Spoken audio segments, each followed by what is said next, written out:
Duterte. So without further ado, I'd like us to welcome Senator Alan Peter Cayetano. Please.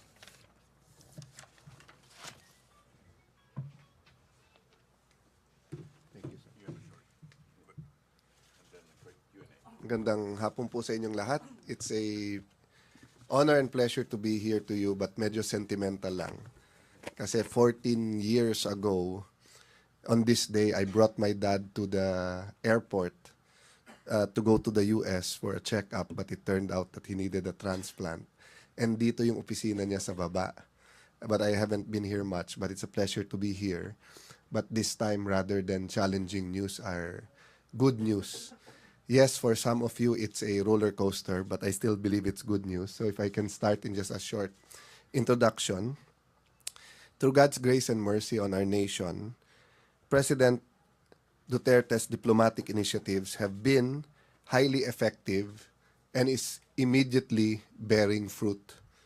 And we expect that this will continue in terms of delivery of projects, funds that will be a product of goodwill that he has worked for, because it seems that the one-on-one diplomacy is one of the things that the president has mastered or is a natural in.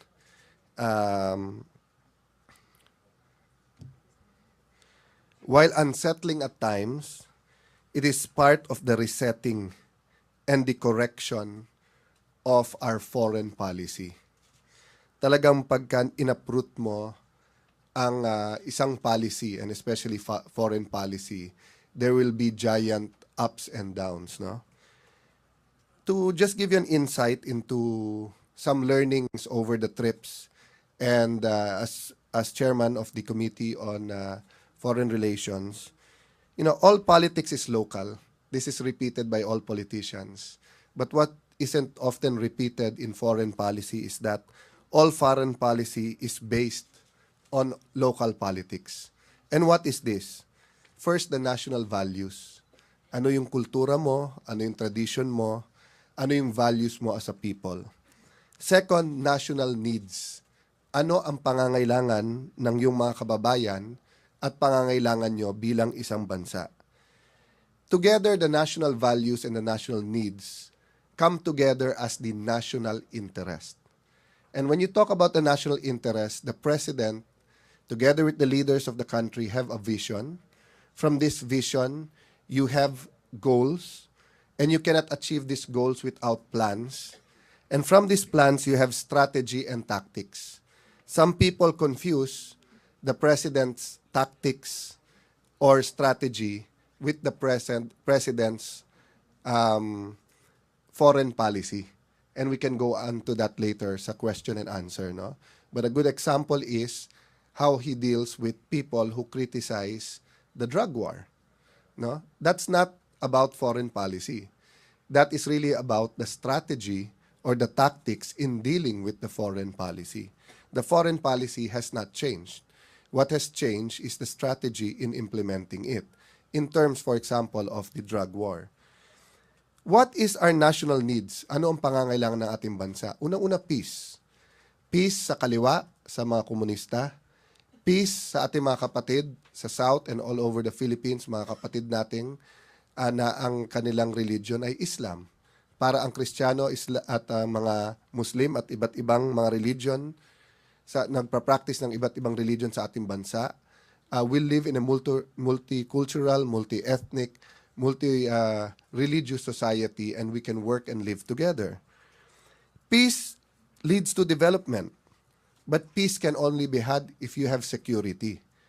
So isang part din ng peace is freedom from the dangers of crime and from the dangers of illegal drugs.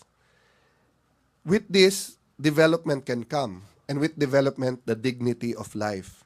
Jobs, healthcare, education, housing, income and prices o presyo, trabaho, kita that will allow us to provide for our families and allow us to create a society of equal opportunities. Hindi yung mayayaman lang o yung malalaki lang, makapangyarihan lang ang nagahari. That is why President Duterte is fighting so hard, and that is why he gets easily angry when there are moves to stop him or stop us in our drug war, or there are moves to stop us from achieving our goals, and lastly, pag nakikita siyang naaapi.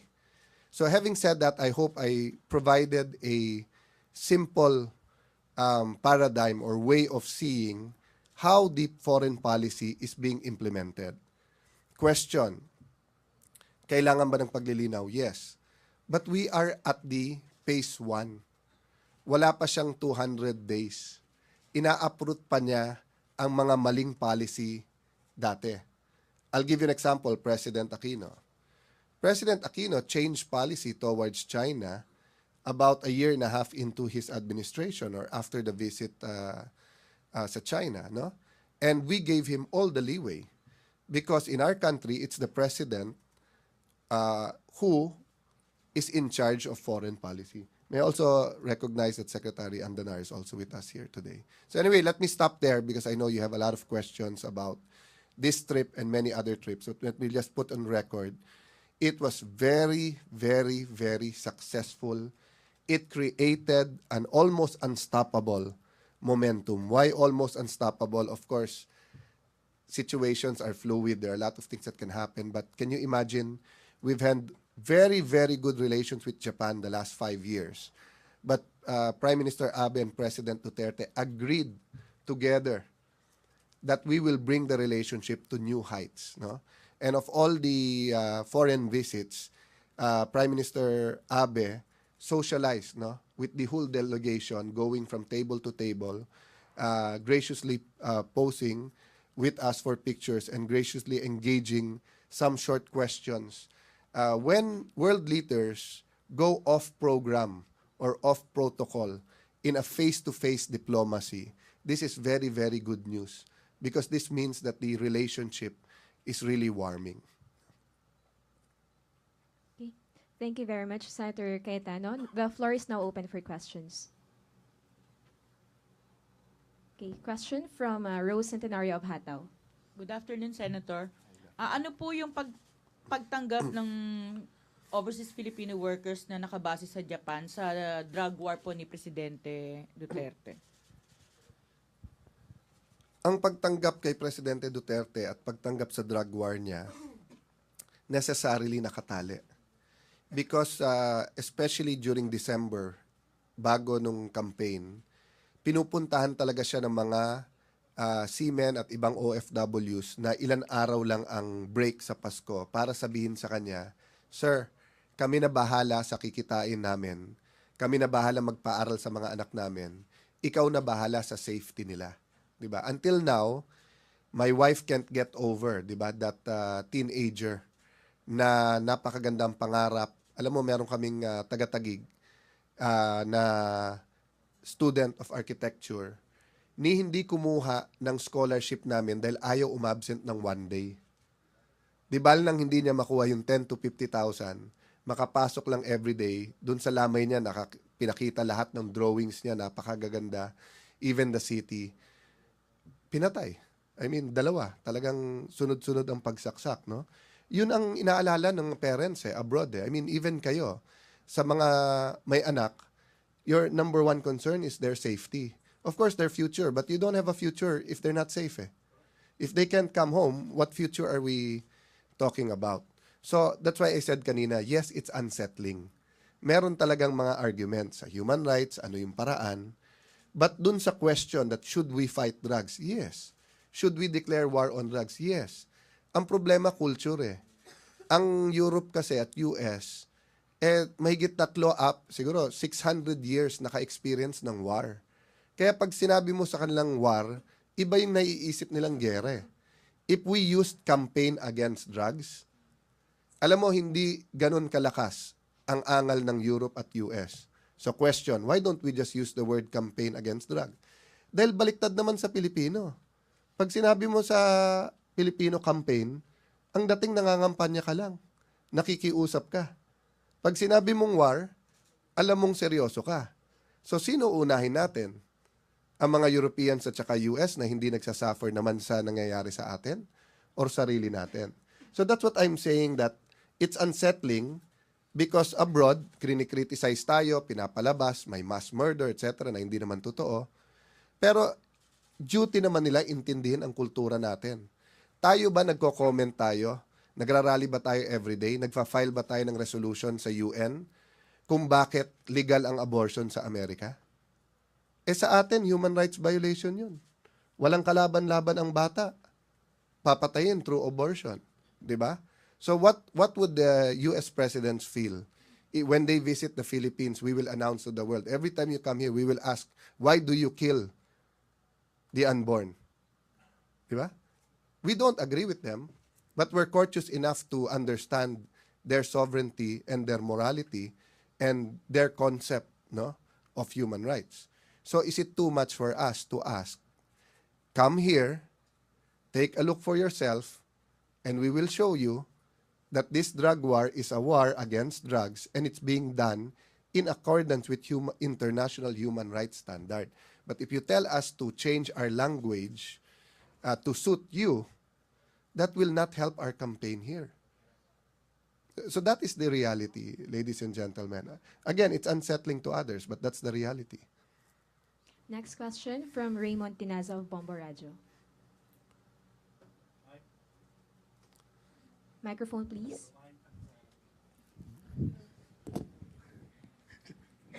Hi, sir. Happy birthday.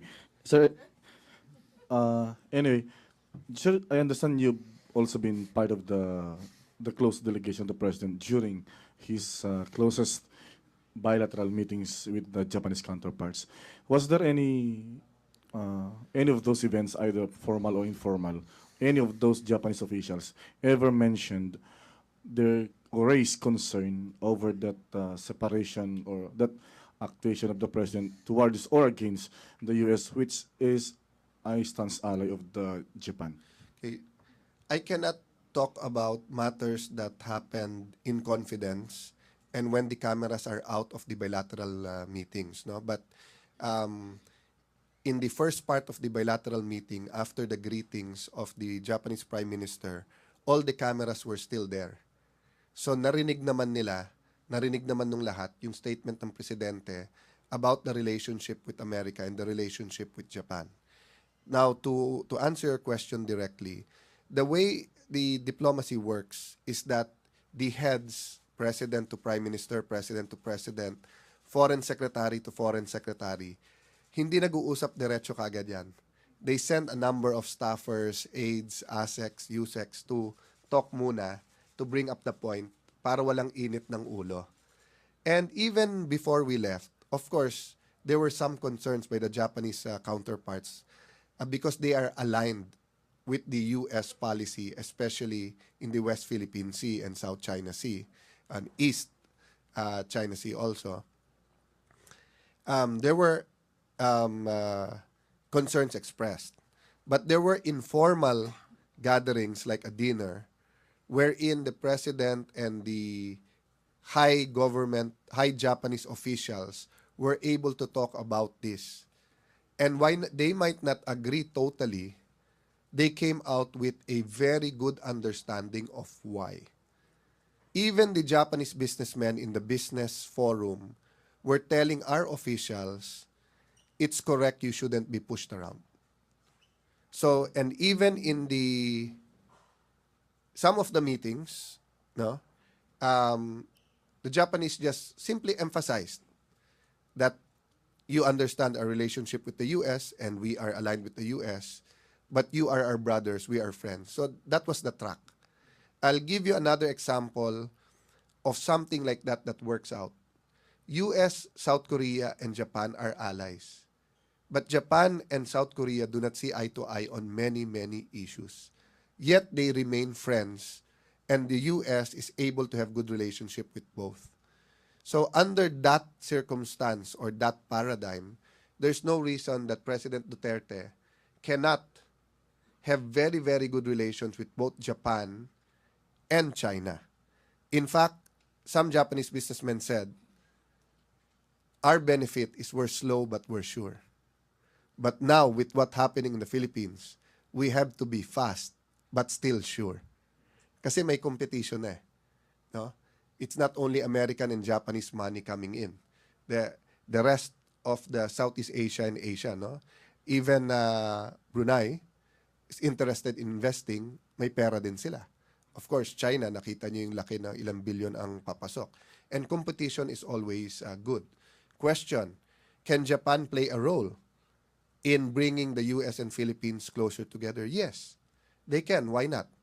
But it's really up to the new winner or the new president of the US whether they will take the same tack taken by President Obama and Ambassador Goldberg in the first 100 days of the president, which the cabinet and the president deemed offensive and disrespectful of his campaigns, of his vision, of his struggles, or if the new U.S. president would take a step back and say, we are old allies, it's time to renew our friendship, let's talk. No, the president has never said no to people who has asked him humbly or asked him with dignity or with honor, sir, can we talk? So, was there also an instance wherein the Japanese officials may have brought up, I mean, directly or indirectly, their concern or questions, whatever, their thoughts on the alleged killings due to the anti-drug war? Again, I cannot talk about specifics, but personally, I did not hear any. All I heard was full support because one, the Japanese has closer cultural ties with us. Number two, they don't only have businesses here, they have expats here whose safety was also always the concern. Remember the kidnappings in the 90s. And third, I don't know if their foreign ministry has better interpreters than the State Department, because for them, when the president says certain words, natra-translate yung context eh. If it's an expression or a curse expression, rather than cursing a person derecho, it's translated to them eh. So when the president also says, like yesterday, di ba, ano sabi niya, sa Isabela, may nawala na mga gamit. At sabi niya, sa mga pulis, patayin ko kayo pag hindi sinoli niyan. So ano sabi ni Presidente? Maniniwala naman kayo. Siyempre, yun ang language ko. Yun ang naiintindihan ng pulis eh. So sa Japanese, ganun din eh. Look at the Americans, no? If they say, terrorist, please stop, will the terrorist stop? They adopt language that come hell or high waters, they will use everything they have to go after terrorism. But that's not considered human rights violation. That's not considered, pushing people to commit murder against terrorists. But tayo, when they don't try to understand our culture, when we're dead serious at sabihin mong, patayan na pag ganyan. How many of us na naka-attend ng meeting, especially if you're from the South, at sinabi, kami, sa Taguig, sa Maharlika Village, minsan nagkakausap ng ganon. Eh kung ganyan usapan, patayan na lang. No? But it's a hyperbole, it's a way of emphasizing that kung ganyan mangyayari, ba't hindi mo sinasabi magpatayan na tayo? Iba yon.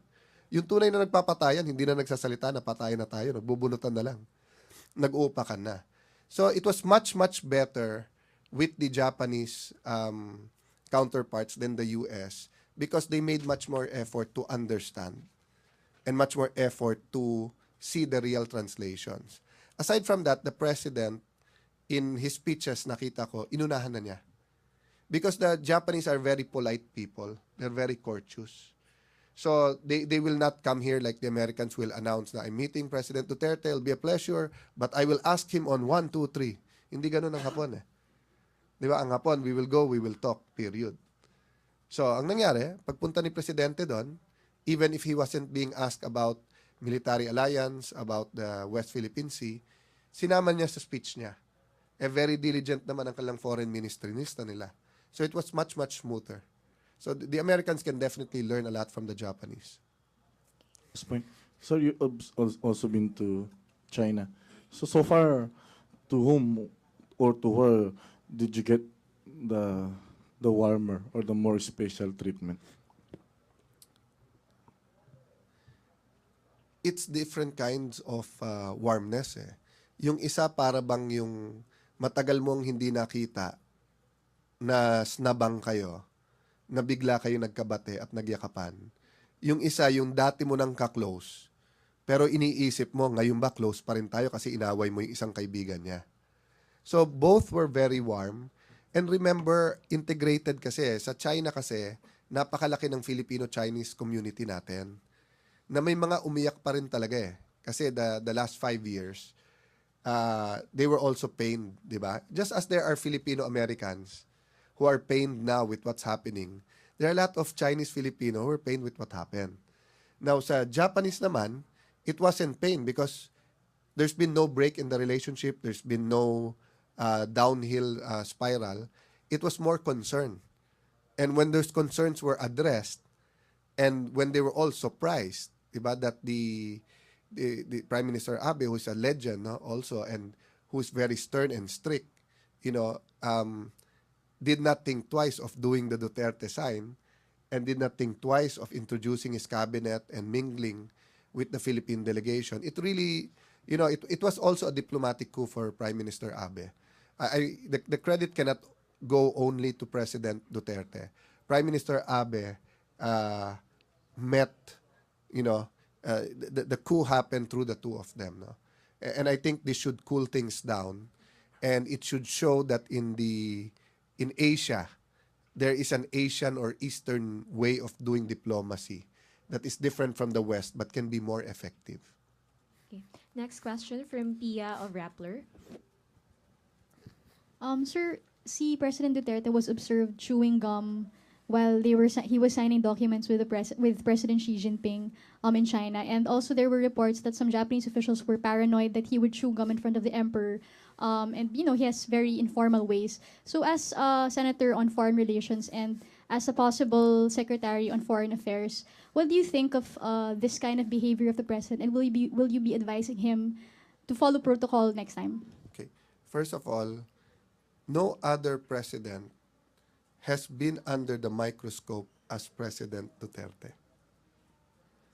Did you notice when President Duterte was talking about Hitler, the whole world made a comment? But when President Aquino called China Hitler, when they were in the opposite side in the war, he was not under a microscope. Okay. I chew gum, but I don't chew gum when I'm in Singapore. Not because of diplomatic relations, but because bawal din at pag tinapon mo, patay ka eh. Talagang malaking fine or kulong, no?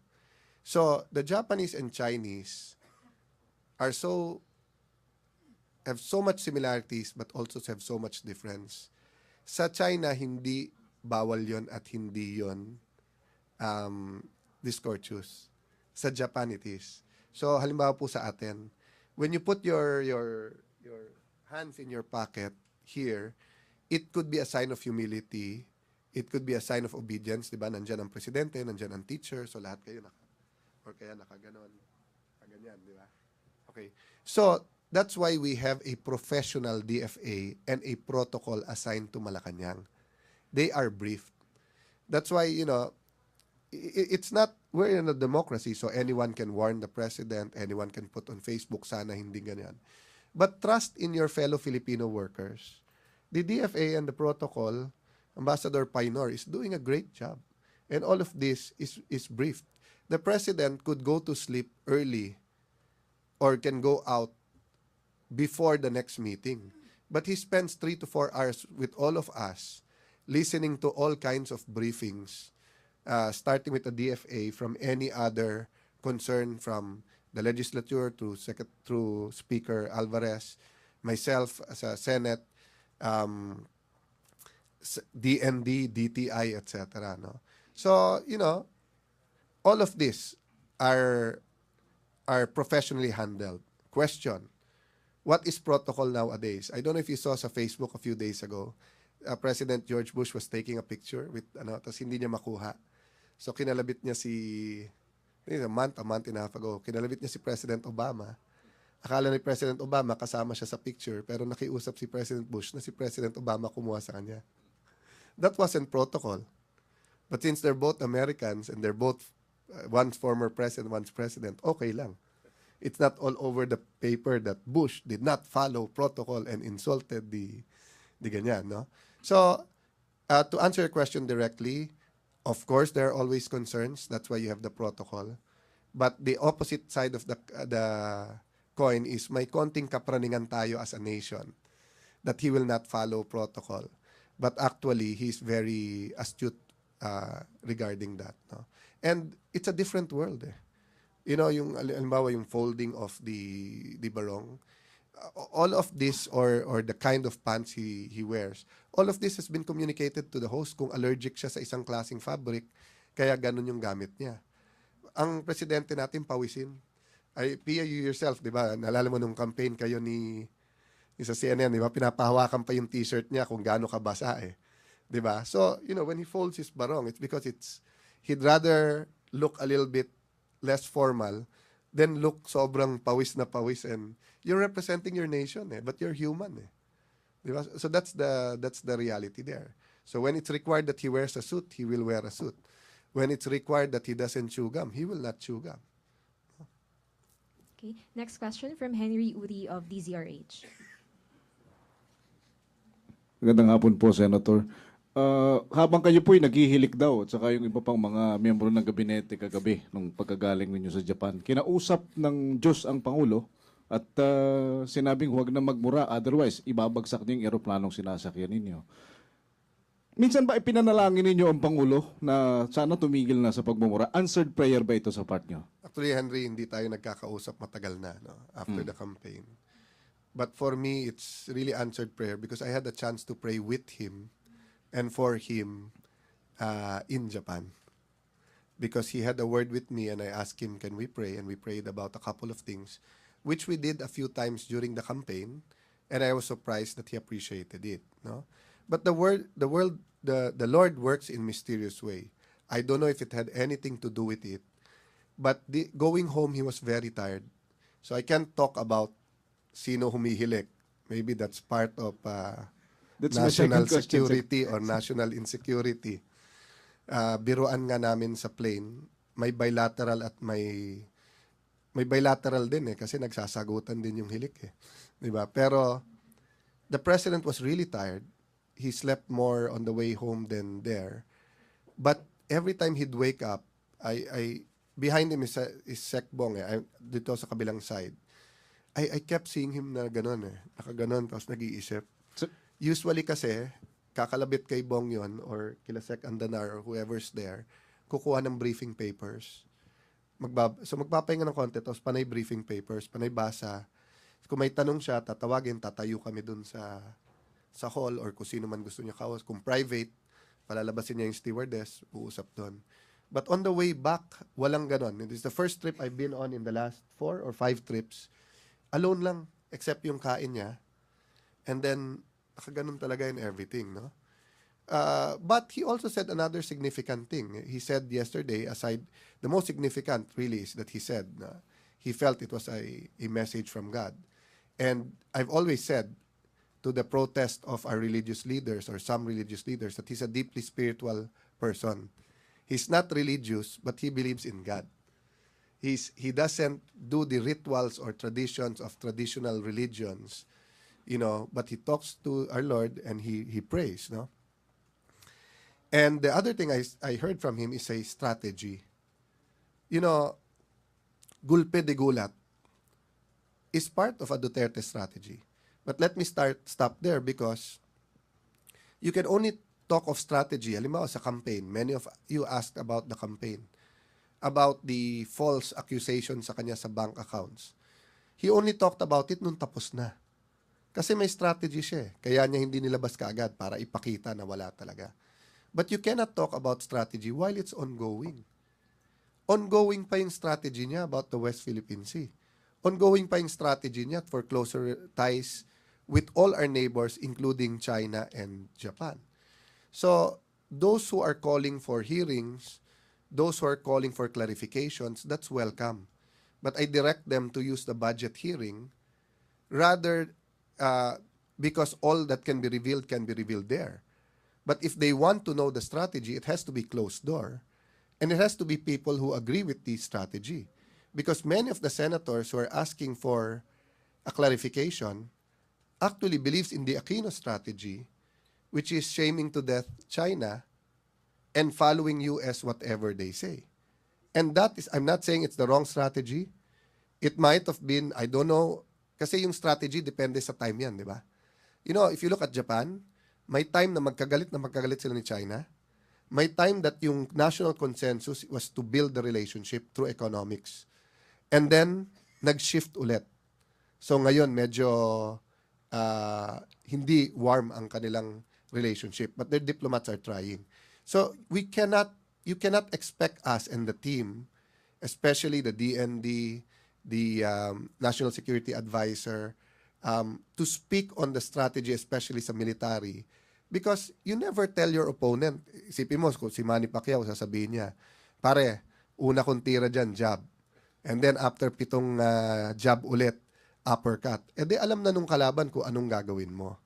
So if they want to know what is the policy, independent foreign policy, what it is based on, security, peace and order, food security, jobs, trade. One of the problems of our security is we have 10 million people abroad, and it's causing dysfunctional families. One of our problems are drugs. So nakatali lahat yun sa foreign policy. No? But President Aquino saw the number one problem to be economics. So he based his policy on economics and then some other issues sa South China Sea. But President Duterte is saying, anin mo economics kung patay ka. Anin mo ang economics kung bangag ka. So he's not saying that economics is not important. In fact, di ba nagbigay siya ng computation eh. If you have 3 million addicts, 216 billion is being spent at least for isang hit-hit lang a day for the 3 million addicts. 216 billion which could have gone to buying goods, services, building roads, schools, buying food. No? This does not include what you're paying for rehab. Kinumpute ko yung sa rehab. If we follow world standards, we need 6 trillion pesos. That's 2 years' budget to build rehab centers for 3 million. Where is the computation? If you follow the world standards, it's around 1 billion for 500 people that need rehab.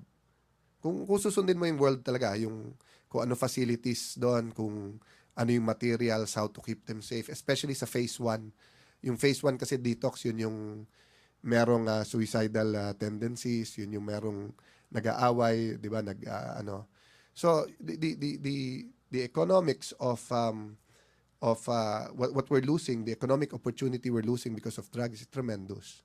So the foreign policy of the president is also based on our local needs. Yung sinasabi niyang hinaras siya, diplomatic passport, these are anecdotes to show kung paano tayo inaapi, to show na hindi equal yung relations. Di natin sinasabi, yan ang foreign policy natin, wag nyo tayong hanapan ng visa. Hindi. Foreign policy natin, security, food security, jobs, etc. Ngayon, our brothers and sisters in America, you can meet us halfway, you can treat us as equals. We might be smaller, you might be richer, but you can treat us as equals. Pwede tayo magkaroon ng magandang relationship. Pero hindi. We have all of these neighbors who are hungry for friendship and brotherhood. Dito muna kami. Yan yung sober explanation of the foreign policy, no? Question, why can't we always explain it that way? Bakit i-report nyo ba kung parating ganito ka-calm ang pagkasabi? Ang US ba, President Obama ba, ang State Department kikilos ba pag ganito? Hindi. I'll give you a not a challenge, but give me a birthday wish. Research the aid given to us from the 80s to the present. No? Ang baba natin parate. It is their enemies that or where the countries they have problems with na pinakamalaki ang aid na binibigay nila. Pero tayo na napakalapit sa kanila at tayo na sumunod-sunod sa kanila, they give a trickle and then ang turing sa atin para bang patay gutom ka na, binigyan ka ng pagkain, sunod-sunod na lang. Yun ang inaangal ng Pangulo. There's no problem with the American people. There's no problem with American businesses. They were assured here. Can I address just that one point then, no? Dami nagte-text sa akin, paano sir yung mga BPO call center? Ang gusto magpatanggal ng call center at BPO sa Pilipinas is not President Duterte. President Duterte is keeping their incentives. President Duterte is making the environment more conducive. People in BPOs, in call centers, are often victims of crimes dahil sila umuwi ng madaling araw. It is actually the American politicians, including President Obama, who wanted to remove call centers. Take a look at the debates and the speeches of President Obama in 2008 and 2012. He was saying the other nations are getting our jobs. Dapat ibalik na dito. Jobs that should belong to us are now overseas. Simple jobs of working at home and using the phone and internet are now overseas. Ang negosyante nila ang gusto dito. Bakit? Magkano na ba minimum wage sa US ngayon? It's between $10 to $15 an hour. No, so that's about $500 to $750 an hour, which is what? Our daily wage already. So ikaw mamili, if you're gonna work 8 hours, do you pay 8 times more plus benefits and work in the US or ibigay mo sa Pilipinas? So yun ang pakiusap ko dun sa ating mga foreign relations, diplomatic affairs na experts, no? When there's a raucous and there's unsettling statements even coming from our president, let's not throw red herrings. Wag natin lituin ang tao na para bang magsasara ang mga call centers kapag may problema sa relationship sa US, because it's purely a business deal. It's not a diplomatic deal. And they want to be here. They love being here. And we love them being here. And we're taking good care of them. We're giving them much more incentives than other countries are. And we're developing our English and foreign languages. That's one reason we went to K-12. No? So this is an example of issues that are spread out in social media and opinion pages. But actually, so the president has said that he's willing to meet any of these sectors that have concern. Just like the Jewish people, when iba yung dating, or the message was different from what reached them, he went to a synagogue and explained to them. No? So the cabinet is very diligent. Cabinet has time to bond, to be together, to talk with the president during these trips. And the president has made it clear to all the cabinet members that economics is a priority. And if there's any business sector that needs FaceTime with him to clarify matters, he's willing to do it. Ang problema, ginagamit ng iba sa politika. That's why nagugulat kami sa China. Libo ang gusto sumama eh. DTI had a hard time telling people, pwede bang next time na lang o wag. Sa Japan, libo din ang gusto sumama. Sa conferences, naguunahan, they're all proposing new business. Tapos sasabihin, mababa ang business confidence. May disjoint. There are some business groups, di ba? And then some is not politika, but business interest. For example, some of those that are hit by the policy of the president. Sa ENDO, or making sure that the mines are safe, clean, making sure that oligarchs don't get everything, but then it's given to small and medium enterprises. These people won't sit back. Titira din yung mga yan. No? Okay, last question from Grace Mariano. Sir, statement nyo lang po sa sinabi ni Ambassador Goldberg na meron kayong secret travel sa China last June with Secretary Tugade. I'm writing a letter to Secretary Yasay. I informed him yesterday to complain and to protest the actions of Ambassador Goldberg. Wag nyo nang sabihin ako, as I was introduced by Sec Abella, I'm a guest, I'm a resource person. I'm no one in the Duterte team. I'm someone that may have input now and then who's also learning. But Sec Tugade is the alter ego of the president. So first of all, Sec Tugade, myself, we're not presidents. We do not have departure or arrival statements. So what does he mean, unpublicized trip? Tuwing umaalis ba ako, nagpre-press con ako? At kung mag-press con ako, pupunta ba kayo? Kasi kung pupunta kayo, tuwing aalis ako, edi magpre-press con na ako parati para publicize na lahat ng trip ko. But the reality is, it's only the president that all trips are publicized. Many of the trips are unpublicized. That's just the reality, no? But these are the 3 points I want to make about his allegations against Secretary Tugade. Number one, he's the alter ego of the president. What business does the U.S. ambassador or any ambassador have monitoring his trips or criticizing whether it's unpublicized or publicized? Number two, is the U.S. ambassador engaged in chismis and in rumor mongering and in false information? Because Secretary Tugade did not go. He had a lot of invitations.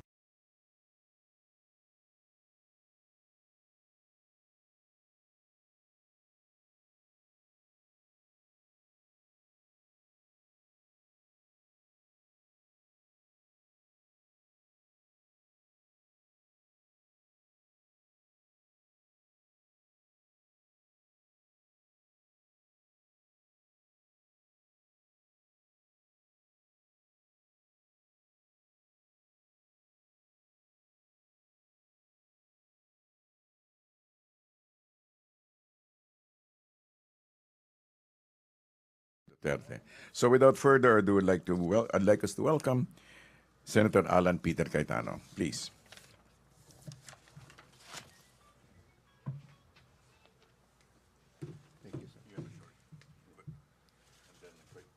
Gandang hapon po sa inyong lahat. It's a honor and pleasure to be here to you, but medyo sentimental lang.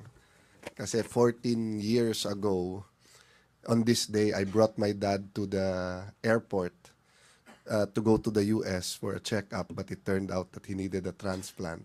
And dito yung opisina niya sa baba. But I haven't been here much, but it's a pleasure to be here. But this time, rather than challenging news, are good news. Yes, for some of you, it's a roller coaster, but I still believe it's good news. So if I can start in just a short introduction. Through God's grace and mercy on our nation, President Duterte's diplomatic initiatives have been highly effective and is immediately bearing fruit.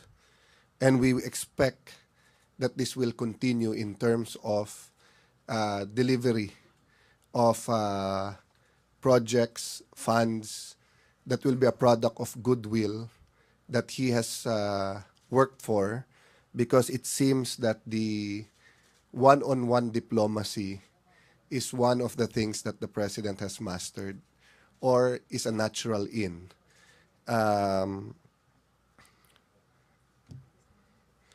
While unsettling at times, it is part of the resetting and the correction of our foreign policy. Talagang pagka inaprut mo ang isang policy, and especially foreign policy, there will be giant ups and downs, no? To just give you an insight into some learnings over the trips, and as chairman of the Committee on Foreign Relations, all politics is local. This is repeated by all politicians. But what isn't often repeated in foreign policy is that all foreign policy is based on local politics. And what is this? First, the national values. Ano yung kultura mo? Ano yung tradition mo? Ano yung values mo as a people? Second, national needs. Ano ang pangangailangan ng iyong mga kababayan at pangangailangan nyo bilang isang bansa? Together, the national values and the national needs come together as the national interest. And when you talk about the national interest, the president, together with the leaders of the country, have a vision. From this vision, you have goals, and you cannot achieve these goals without plans. And from these plans, you have strategy and tactics. Some people confuse the president's tactics or strategy with the president's foreign policy. And we can go on to that later sa question and answer, no? But a good example is how he deals with people who criticize the drug war, no? That's not about foreign policy. That is really about the strategy or the tactics in dealing with the foreign policy. The foreign policy has not changed. What has changed is the strategy in implementing it. In terms, for example, of the drug war. What is our national needs? Ano ang pangangailangan ng ating bansa? Unang-una, peace. Peace sa kaliwa, sa mga komunista. Peace sa ating mga kapatid sa South and all over the Philippines, mga kapatid nating na ang kanilang religion ay Islam. Para ang Kristiyano at mga Muslim at iba't ibang mga religion nagpa-practice ng iba't ibang religion sa ating bansa, will live in a multicultural, multi-ethnic, multi-religious society, and we can work and live together. Peace leads to development, but peace can only be had if you have security. So isang part din ng peace is freedom from the dangers of crime and from the dangers of illegal drugs.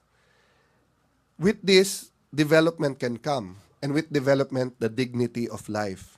Jobs, healthcare, education, housing, income and prices o presyo, trabaho, kita that will allow us to provide for our families and allow us to create a society of equal opportunities. Hindi yung mayayaman lang o yung malalaki lang, makapangyarihan lang ang nagahari. That is why President Duterte is fighting so hard, and that is why he gets easily angry when there are moves to stop him or stop us in our drug war, or there are moves to stop us from achieving our goals. And lastly,